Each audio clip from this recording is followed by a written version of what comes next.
పోలీసులకి దొరికింది. సో ఇప్పుడు అందుకని వాళ్ళు నిన్న ఇటు విజయారెడ్డి ఇంటి మీద దాడి చేశారు. అంటే దాడి అంటే వెళ్ళి సెర్చ్ ఆపరేషన్ చేశారు. మొత్తం విజయారెడ్డికి సంబంధించిన డాక్యుమెంట్స్, బ్యాంక్ అకౌంట్స్, ఇతర పత్రాలు అన్నీ కూడా తీసుకుని వచ్చారు. అట్లాగే నిన్న చిరంజీవి రెడ్డి ఇంటికి కూడా వెళ్ళారు పోలీసులు.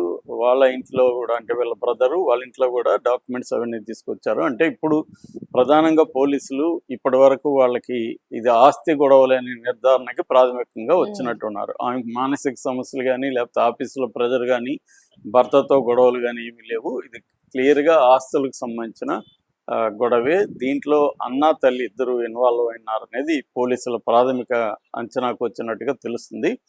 అందుకని ఇప్పుడు అన్నని పోలీసులు అదుపులోకి తీసుకొని విచారిస్తున్నారు. సో దీని మీద ఈరోజు ఒక కొలిక్ వచ్చే అవకాశం ఉందని అయితే చెప్తున్నారు. వాళ్ళు ప్రెస్ మీట్ పెట్టి డీటెయిల్గా చెప్తే గానీ మనకు తెలియదు. అంటే ఈ ఆస్తుల విషయాల్లోనే వీళ్ళిద్దరి మధ్య గొడవలు ఉన్నాయి. ఆమె తల్లి మాట్లాడుతున్నప్పుడు కూడా ఎక్కువగా కొడుకు కోడల వైపే మాట్లాడుతున్నట్టుగా కనబడుతుంది, కూతురు మీద కంటే కూడా. అట్ ద సేమ్ టైం కూతురు చాలా ధైర్యవంతురాలు, ఎప్పుడు నవ్వుతూ ఉంటది, ముఖం మీద చిరునవ్వుతూనే ఉంటది. ఆమెకి ఎవరైనా ఏదైనా అన్నా కూడా వాళ్ళకి యాంటీగా కనీసం సూటిపోటు మాటలు కూడా మాట్లాడదు. వాళ్ళ పాపాన వాళ్ళే పోతారు అనే నేచర్ ఉంది. అలాంటిది ఇలా ఎందుకు చేసుకుందని వాళ్ళ అమ్మ కూడా ఏడుస్తుంది. అట్లాగే భర్త కూడా మొత్తం ఆమె చూసుకుంటుంది, మా ఇంటికి దేవత లాంటిది, నా శాలరీ కూడా ఆమె అకౌంట్కి వెళ్ళిపోతుంది, మొత్తం ఆమె మేనేజ్ చేస్తుందని చెప్తున్నారు.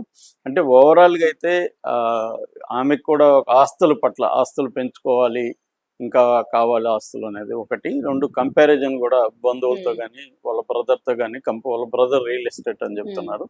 ఆ కంపారిజన్లో మనకి తక్కువ ఆస్తులు ఉన్నాయి, ఇద్దరు పిల్లలు ఉన్నారు అన్న ఒక యాంగ్జైటీ ఆమెకి ఉన్నట్టుగా ఇప్పటి వరకు చెప్తున్నారు అనమాట. సో ఈ ఓవరాల్ ఇష్యూలో ఇప్పటి వరకు పోలీసులు, అంటే దాదాపు 1 వీక్ అయిపోయింది. ఈ 1 వీక్ అయిపోవడం వల్ల ఈ ఇష్యూ ఇప్పటికి కూడా జనాలు ఇంట్రెస్ట్ గానే చూస్తున్నారు. అంటే ఏం జరిగిందనేది తెలుసుకోవాలి. ఎందుకంటే ఆ వీడియో వైరల్ అయ్యి చాలా మందిని బాగా కలిచివేసింది, ముఖ్యంగా పిల్లల్ని అలా తీసుకెళ్ళడం. సో ఆ పిల్లలు ఏం చేశారు, కనీసం ఈమె చనిపోతే అది ఓకే, కనీసం ఇద్దరు పిల్లలు ఉన్నారు, బాగా చదువుకుంటున్నారు, వాళ్ళు ఐఐటి కావాలనే ఒక ఇది ఉంది. అలాంటప్పుడు పిల్లల కోసమే ఆయన కూడా వీళ్ళకి దూరంగా ఉంటున్నాడు. యాక్చువల్గా వాళ్ళ భవిష్యత్తు కోసమే డబ్బులు సరిపోదని దూరంగా ఉంటున్నాడు అన్న ఇది చెప్తున్నారు.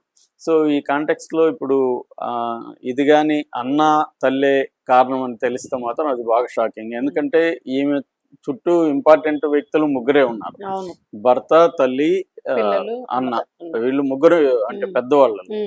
సో అంటే వీళ్ళ ముగ్గురు రిలేషన్షిప్స్ లోనే ప్రాబ్లమ్స్ వచ్చినట్టుగా చెప్తున్నారు. ఇంకా వేరే ఆమెకి ఆఫీస్లో ఎటువంటి ప్రాబ్లమ్స్ లేదని చెప్తున్నారు. ఎందుకంటే దాదాపు ఇప్పటి వరకు 200 మందిని విచారించారు పోలీసులు.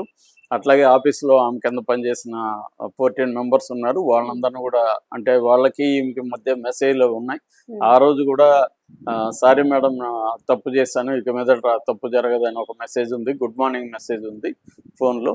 సో వాళ్ళందరినీ కూడా మెసేజ్ పెట్టిన వాళ్ళని, ఆమెతో పనిచేసిన వాళ్ళని, వాళ్ళ బాసుల్ని అందరినీ కూడా పోలీసులు విచారించారు.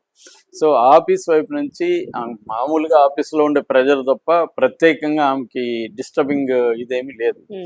సో కాబట్టి ఇంకా ఆఫీస్లో లేనప్పుడు ఆమెకి వేరే పర్సనల్గా ఎవరితోన్నా ఇంటిమేట్ రిలేషన్షిప్స్ అవి కూడా ఏమి లేవని చెప్తున్నారు. సో ఇంకా ఉన్నది ఏంటంటే ఆర్థిక వ్యవహారాలు. సో ఆర్థిక గొడవలు, అది కూడా అన్నతో తల్లితో ఉన్నట్టుగా పోలీసులు ప్రాథమిక అంచనాకు వచ్చినట్టుగా చెప్తున్నారు. సో అందుకని ఇప్పుడు ఈ రోజు ఏమన్నా ఆయన అరెస్ట్ చేసి చూపిస్తారా, ఎందుకంటే అబెట్టింగ్ సూసైడ్ కిందకి వస్తుంది ఇది. సో ఇదేమన్నా సంచలనమైన విషయాలతో ఈరోజు ప్రెస్ మీట్ పెడతారు అన్న ఒక వార్త అయితే వైరల్ అవుతుంది.